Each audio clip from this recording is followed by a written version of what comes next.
School districts in Travis County are huddling to determine what's next if the region moves to stage 5 COVID risk guidelines. Austin Public Health says we hit that trigger point yesterday, averaging more than 50 hospitalizations per day over a 7-day long period.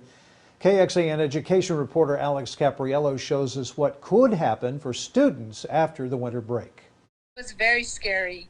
It was the 4th of July, and new AISD trustee Ophelia Zapata caught COVID-19. I never thought about anything else but just, am I going to live through this? She says it helped her empathize and govern on the board. Now watching Austin approach stage 5, she recognizes the difficult position the district is in. Superintendent Dr. Stephanie Elizalde is considering another week of 100% remote instruction after winter break, which would then have to be made up later on.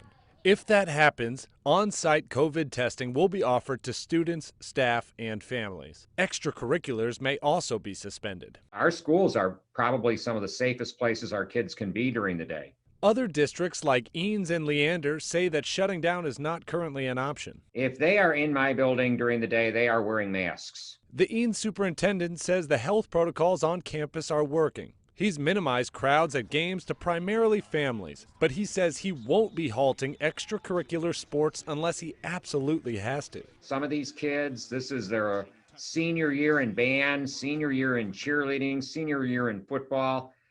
And if we can keep that going for them, we want to keep it going. Both he and Zapata say it's everyone's responsibility to be cautious over winter break. We all have to own it together to make it successful for our kids. Alex Capriello, KXAN News.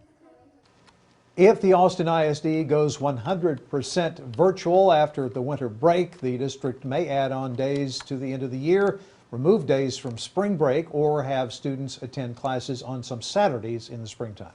Llano ISD students will return to campuses after the holiday break. The district said today was the last day for online learning. Only students who test positive for COVID-19 or those who've been exposed and need to quarantine will be allowed to learn from home. The district says that they'll also make some exceptions for students with special circumstances. Llano ISD says students with special medical needs will have to work with their schools, and each situation is going to be addressed on a case-by-case basis. Pflugerville ISD approved a resolution asking that employees be designated frontline workers and prioritize to get a vaccine. The letter is going to go to Governor Greg Abbott and Texas Education Agency Commissioner Mike Morath.